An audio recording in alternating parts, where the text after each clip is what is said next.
Okay, so the fact that I pointed out that paint really bothered me. So I was like, everybody's gonna notice it now. So I decided to change my shirt into one I just got from my friends at We Got Your Back Apparel, and I love it. So I figured I'd switch it up. And I apologize if the camp, like, I feel like, oh no, if you're at an angle, I'm sorry, I'm trying. I don't know what I was talking about. It might be dance party time though, man. I keep having these epiphanies. Stuff. Yesterday was a day full of epiphanies, so that they might come through today. It's going to be really random. You guys who have been following me, you know my ramble sessions. This is going to be a ramble day, not just a ramble session. But yeah. Hey, all right. Sorry about that. Not that you guys know, because I'm not going to put it in there. But there is one thing in the morning. Sorry if this isn't straight. Again, I don't know. But there is one thing in the morning that's part of my routine that I didn't think you guys would want to be a part of. And I need my phone for it anyway. So I had to take a little break. Decided to make myself my drink that I take in the morning and take my CBD oil. Almost forgot about that. Friend hooked me up with some last night, so I'm excited to try it. This one tastes like honey. It's really good. But I made my little other morning drink. I had my tea and I have this drink in the morning.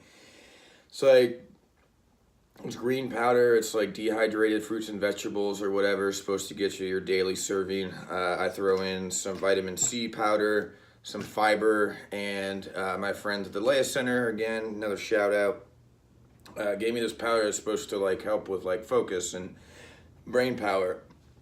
And I get all the, I started following some fitness people and some healthy people just so I can get healthier.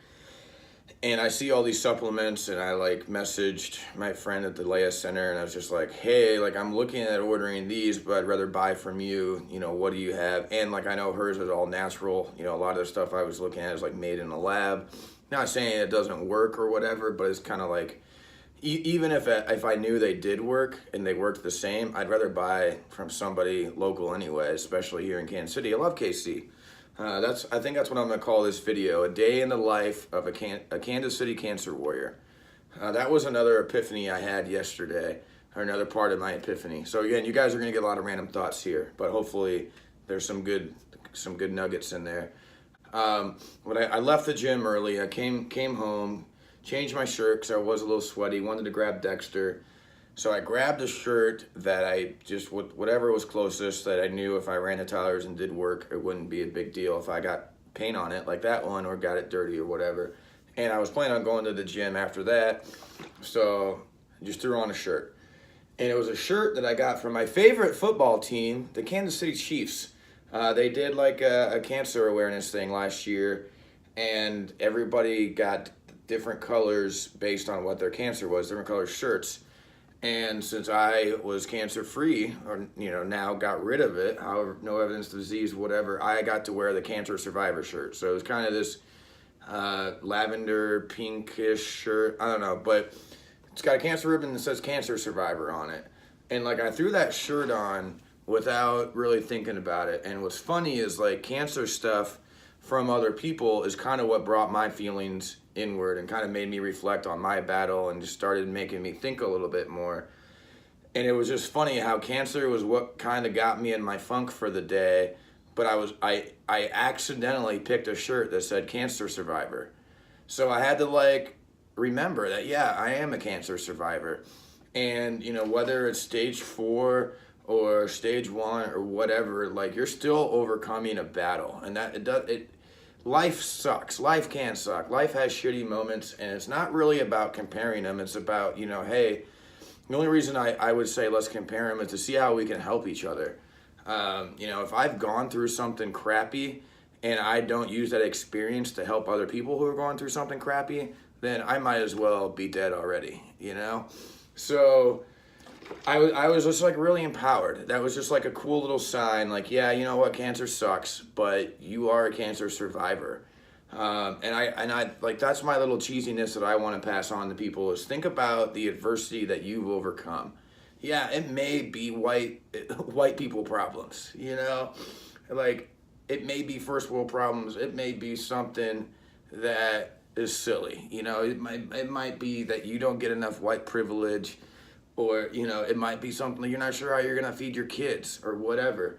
But when you overcome those challenges, keep that in mind. Remember those things, no matter how small. Use that to say, hey, you know what? When the time came, I needed to step up, and I did it. You know, it's like I said, it doesn't matter what the problem is. It's more about how you face the problem and how you deal with the problem. Um, if somebody came up and said, you know, man, I got stage one, I'm so nervous, um, but you know what? I think I'm not even gonna bother with it. Then I'd be like, what? You gotta at least fight, man. Like, have you not had any challenges before in your life that make you say, you know what? I think I can overcome this. Sometimes you gotta find those. When I was diagnosed and getting to do all this cool stuff, I was hanging out with all these people that I would never hang out with otherwise, like famous people and athletes, and you know, it was intimidating, absolutely. And I still get starstruck, but you know, I was like, how do I play it cool? I kind of just had to talk myself up, and I had to say, you know what, I can't hit the ball out of Kauffman Stadium. You know, I can't win an Oscar. I don't make this much money. I'm not that funny, but you know what? I'm pretty good at beating cancer. So I'm going to use that as my special talent. And I'm going to say that puts me on the same level as these guys. You know, that is something that I have that not too many other people do. I know several people that have 4 kids. 4. Okay, I know how hard one is. I know people that have more than 4 kids, but there's two friends that I know personally that I've known for a long time that have 4 kids. That to me sounds more challenging than battling stage 4 cancer. So use that. You know, next time you're going through something tough, you know what? I got 4 kids. I can handle that. This will probably be a walk in the park. You know, it's all about perspective. It's all about finding whatever you can to give yourself that edge, to give yourself that confidence to overcome something. You know, and I know that kind of sounds cheesy and hokey, but that's stuff that I've been working on. I was supposed to be dead by now. You know, I'm on borrowed time, and I'm trying to make the best of it before I have to pay it back. So I'm trying to get my body right, get my mind right. You know, think about all the things I've learned. Think about who's inspired me, why they've inspired me. Another reason I brought up my friend who did the MR340 and my friend who did the 50K is they just did it. You know, they just were like, oh, I see a challenge that I think is manageable. I think it'll be fun. I know it's going to be tough, but I'm going to push myself through it. And that's pretty damn admirable. For you, like, no matter what it is, if you're using your free time, your extra time to challenge yourself, I feel like that's preparing you for any curveballs life is going to throw at you, right? Like, that's pretty damn cool. Because for me, a lot of times, my free time is laying in bed. And there's nothing wrong with that, but that's not really helping me prepare for anything. You know, if I go to the gym when I don't want to, if I go that extra mile, if I push myself at the gym, you know, where else can I push myself? Can I push myself at work, which I don't have a job? I'm going to keep bringing that up because I got to remind myself of that. I live with my parents, you know, it's like, hey, that's part of it. You know, like I said, working on something, we'll see. You know, I've been staying busy working on the book and stuff like that. But what was I saying? I don't know. I guess challenging yourself. Oh, for me, like I've been taking a lot of spin classes and, you know, this coast to coast thing. I decided just to do it to see if I could. I have no intention of ever riding a bike 3,000 miles or even, you know, the spin classes I get about 20 miles in. And I know there's a difference in mileage on the spin bike or on the road, but if you were to be like, hey, do you want to go to ride a bike 20 miles? I'd be like, no. That sounds terrible. But it's all, you know, the spin class, it's like, it does sound terrible, but I might as well do it, you know? I'm not training for anything, I guess is what I'm getting at. It's like, I'm just doing this for myself. I'm just trying to do better. You know, a lot of people, when they talk about going to the gym or going to group workouts, like, I don't want to work out in front of anybody. And like, I can get not wanting to be around anybody, But the not working out in front of anybody thing always bothered me because it's like, man, I didn't know we were still 13 and worried about what other people thought. You know, when I'm at the gym, I'm trying to do better. Not do better than the person next to me, do better than what I was doing yesterday. And I'm not worried about the guy twice my age or the woman twice my age who's running circles around me. You know, yeah, it's like, yeah, it would be nice to get that far, but I know I'm not there yet, so I'm just going to keep getting as close as I can. I'm going to keep working towards that. And so that's kind of why I set this goal up. And, you know, at first, last year, it started with like, hey, I just want to look a little better. I want to trim down a little bit, get back into my regular fitting shirts, and it just kind of snowballed from there. And there's a huge, powerful question that I've been asking myself that I think other people should ask themselves too. And, you know, this is part of the epiphany thing. So when I was growing up, story time, when I was growing up, you know, getting report cards back in elementary school, middle school, high school, they had like the teachers could like select a number that had like a personality trait, like these kind of, there was like 1 through 10, and it wasn't like a rating. It was more of just like, there were these these comments that you, instead of like typing out your thoughts, like you could just select a number and it would say, you know, number 1 distracts others. Number 2 works well with others. You know, number 3, whatever. Oh yeah, we have lights on timers. So this one will be going off here probably in a few. But yeah, you know, they had these comments that they would make about your performance or about how you were in class. And one that I always got that was consistent was potential exceeds level of effort. And that always stuck with me. I always made a joke about that because there would be times where I would surprise somebody and they'd be like, wait, what? I didn't know that you had any intelligence. And I'd be, or, you know, I might come up with a good idea or whatever. I would do something to contribute that maybe was unexpected on my end and on their end. And somebody would be like, oh, cool, you know, didn't expect that. And I'm like, yeah, I was always a potential exceeds level of effort kind of guy. I kind of joked about that, but then, you know, as I've been going through this cancer stuff, I've been like, you know, that was actually a really good compliment because I had the word potential in there. And potential exceeds level of effort. And that means that if I tried a little bit harder, I might be capable of some bigger things. And that started sticking with me when I was battling cancer. I started thinking, what else am I capable of? That was the big question. I'm sorry. I didn't start thinking about what else am I capable of until after I beat cancer. But in the back of my mind, I feel like that was a question I was asking myself. I just didn't quite articulate it until later.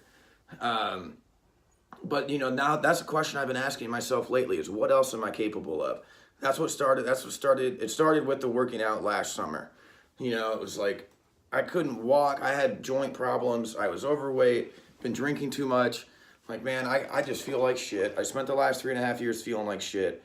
How can I make myself feel better? You know, new life, who dis? Gotta take care of that. That's something that I heard from Haley at City Gym. I love her so much, and I love the gym. But anyways, you know, it's like I've got this new life, and I'm looking at things that are important, things that make me happy, and I'm not afraid to ask for help. That's the big thing. That's one thing that a lot of people, I think, struggle with is, you know, people are too worried about being right or looking good, and it's okay to not know what you're doing because guess what? Nobody else knows what the fuck they're doing anyway. I've learned that. I've met some people that, you know, look like they have their shit together, but they still got problems. Yeah, it might be first world problems. It might be white people problems, but everybody's got problems, and it's all about how you handle it. And the people that I look up to, you know, they always find a way to make it better. You know, I'm friends with some athletes, some guys that, you know, one guy in particular was a major league ball player. Ended up not making it. He got injured and was only able to play one season in the pros, but he's still in the baseball world. He's still involved with the Royals. He's a baseball coach for kids. Like, he's still pursuing his childhood dream. He's still living his childhood dream, and he's fucking happy. That's cool. Got another guy, played in the NFL for years, and just his time, I think his time was up, you know, and now him and his wife own the Leia Center, and he's still active. He still works out, and he's doing what he can to help other people. You know, I had another buddy who was in the NFL, and became a boxer, and now he's in the WWE. And he, you know, they kept finding a way to pursue their goal. You know, it's like, hey, they know that my body, I'm good at this. My body can handle being thrown around. My body can handle throwing a pitch. You know, I can teach somebody how to throw a pitch, whatever.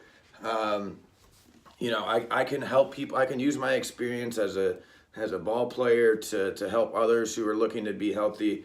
You know, my buddy's in WWE. He's a big guy, and he just kept utilizing that. And if one thing didn't work out, he found another way to use his talents to make that work out. I think that's awesome. That's the way to do it. You know, so many people just kind of give up. Oh, I'm not that good at this. I don't want to do it. Well, you know what? Just do what you're good at, but do what makes you happy too. Like, expand on those. You know, if your potential exceeds level of effort, that means you're not trying hard enough. And that was one thing that stuck with me through my battle, was like, you know what? These teachers saw something in me. I don't remember the teachers' names. I don't remember the classes. I just remember that comment because it always came up. And like, somebody sees potential in me. Maybe it's not to become a writer. Maybe it's not to become an athlete, a movie star, whatever. But there was some potential in me that somebody saw and said, if you just tried a little harder, you'd be capable of a little bit more. And that was that was the mentality I had while battling cancer. It was just like, hey, if you're gonna go all in and try something and actually put your heart into it, trying to stay alive is a pretty good fucking thing to try. You know, that was where I went all in. I was like, you know what, I am gonna try. I'm gonna think positive the whole time, which wasn't always easy. I had my bad days, but I'm gonna continue. I'm gonna go ahead and try. I'm gonna see what my potential is. Because at the end of the day, the worst thing is if cancer killed me, it would have sucked to be on my deathbed and be like, man, I wish I tried a little harder. Or I wish I had a little more fun. That was the thing, was I was trying to make sure I still had fun. Because I didn't know how much time I had left. You know, I was just trying to make the best of it. And now I'm starting to like think about the future a little bit and think about the past and how I can use the past to prepare me for the future. And that's pretty powerful. That's a lot of fun. Because there's no point in going through adversity if you're not going to learn from it. You know, and I have a second chance at life now, literally. I was supposed to be dead. So like, if I don't make the best of it to improve myself and to improve others around me, then I might as well be dead already, you know? So that's what I've been working on. And like, dancing makes me happy. Talking makes me happy, you know? And the writing part was cool. I'm definitely just more of a talker. And sometimes like, I'll just walk around my living room, dance, and think of stuff out loud. There it goes. And that helps, you know, like I'm talking to Dexter, I'm talking to somebody. It's like, as long as there are ears around, I feel better just talking stuff out, saying stuff out loud, because sometimes I need an expert opinion, you know? But, you know, I think one of the biggest lessons I've learned is just to be able to ask for stuff, you know, not necessarily, you know, try to ask for too much, but I mean like, hey, if you need help with something, ask. If you don't know something, ask somebody who does, learn from them. Same on the other end, like if you have knowledge that you can pass on to others and help them, do it. You know, how is that going to affect your happiness? It shouldn't. You know, if doing something for others takes away your happiness, or you're upset about that, you're doing something wrong. But you know, I don't know. Anyways, so I've been going back and forth. I'm all over the place. But one of the things, I tend to go way too big. You know, there's the go big or go home, and sometimes I take that too far. Excuse me.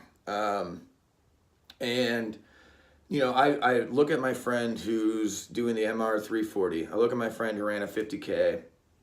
Look at my friend who, you know, makes it to the gym every day, whatever. My friends who are doing bodybuilding competitions. And, you know, I'm just like, man, none of that appeals to me, but I get it. Because it's like, it's a challenge that you think you can manage, and you're going to go after it. It's a difficult challenge. That's the thing. I don't think we challenge ourselves enough.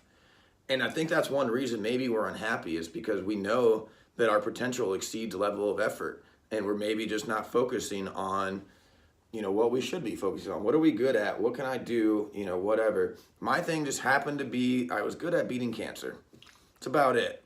I'm really good at saying that's what she said when the time comes. I'm really good at being sarcastic, quoting movies. Those are skills that aren't really anything that means anything to anybody, but it helps me. It helped me battle cancer. I kept dancing. That was the thing. Through all of this, is like I kept dancing. So that's why we're gonna dance later. I'm gonna teach myself some dance moves. That Drake in My Feelings video that challenge has been going around. I'm not a huge Drake fan, but like I'm a Drake fan in the sense that his music makes me dance, and I can't deny that. But I'm not a huge Drake fan in the sense that like I don't get what all the hype is about. No offense to Drake, dude. Like it looks like you're living your best life. I think. So if you are, good for you, man. Don't know what you're like personally. But yeah, I'm gonna check out that In My Feelings dance and try that. There's also a song that apparently is a year old that I just discovered called Rolex. And the chorus is just so fun, and they have a little dance that I'm gonna try to do that as well. So that'll be fun. But yeah, one of the things that I always made sure to do when I was going through treatment, as you've seen from the videos, was dance. Whether it was a day after treatment where I just felt like shit, all I could do was get out of bed, go to the living room, throw on YouTube, and then get up and dance when I felt like it. But as long as I had music playing, that helped. At treatment, it would get boring just sitting there, and I'm like, how can I make this more fun? Ask a couple nurses if they want to dance with me. That was always fun. You gotta just take those little breaks throughout the day, no matter what you're going through. Whether you're sitting in a cubicle or sitting in a freaking chair getting cancer treatment, find a way to make that better. Whether it's a dance break, whatever, as long as you're not hurting anybody, right? And get other people involved. It was pretty easy to get people to dance with me because all I had to do was ask, and it was like obviously they were, yeah, you know what, I need an excuse to dance, and yeah, it was out of their comfort zone, but they went for it. I'm not comfortable with this stuff, but I'm just going for it. It helps me, and if it helps other people, great. I had like I said yesterday, somebody reached out because they got diagnosed with cancer, with melanoma, and they wanted to talk to me about it. That's a really good feeling. I went out to dinner with a friend a couple weeks ago. Me and Tyler took her out to dinner, and we were picking her brain about business stuff. And what we're looking at has nothing to do with anything she's ever done. But I trusted her opinion.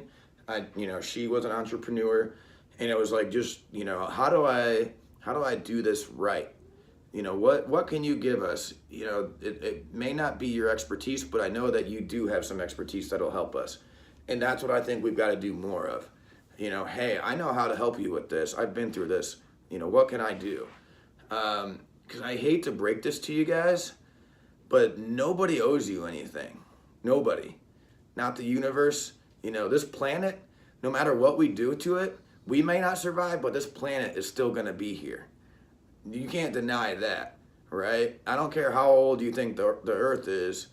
It's been here longer than we have, and it's going to be here longer than we are. And that could be an excuse to treat the planet like crap, but to me, that's a reason to, I don't know, I guess try to make the best of your time here. It's try to do the right thing as much as possible. Like, yeah, let's try to save the planet and try to save the animals. But, try to take care of yourself. I don't know. I lost my train of thought there. I felt like I was onto something. That was kind of cool. Like, yeah, the planet's still going to be here. We may hurt it, but I guess what the thing was nobody owes you anything. And I feel like the more you get, the more we realize that, the better things will be, because the world doesn't owe us anything. We just owe the world. That's what I was getting at. So the earth is still going to be here no matter what we do to it. Humans probably won't survive. Down the road, at least. Where was I going with that? I keep losing my train of thought. I'm not even high, I promise. Oh, yeah, you know what? This is what I was getting at. This earth is not ours. We didn't create it. I didn't. You know, no matter what you believe, humans are just, we just happen to inhabit it. We just happen to be able to come up with all this cool stuff. And, you know, that's our own hard work that did that. We created this society. And, you know, the one thing I always heard, or not always heard, one thing I heard that always stuck with me, I think it was from Muhammad Ali, that said, what you do for others is how you pay rent for your time on earth. Something like that, I think, was the gist. And I like that. And that's right, because yeah, we aren't owed anything. We're just lucky to be here. So we might as well make the best of it. And in my opinion, the way to make the best of it is helping each other out. But I think if we put that into like a different perspective of, you know, hey, I'm going to help you, that goes a long way. You know, Cass getting ready to jump up over here, so we'll see if she, okay. Looks like she's not going to come interrupt. But yeah, on that note, I'm going to finish this guy up, listen to some tunes in the other room, and I'll be back.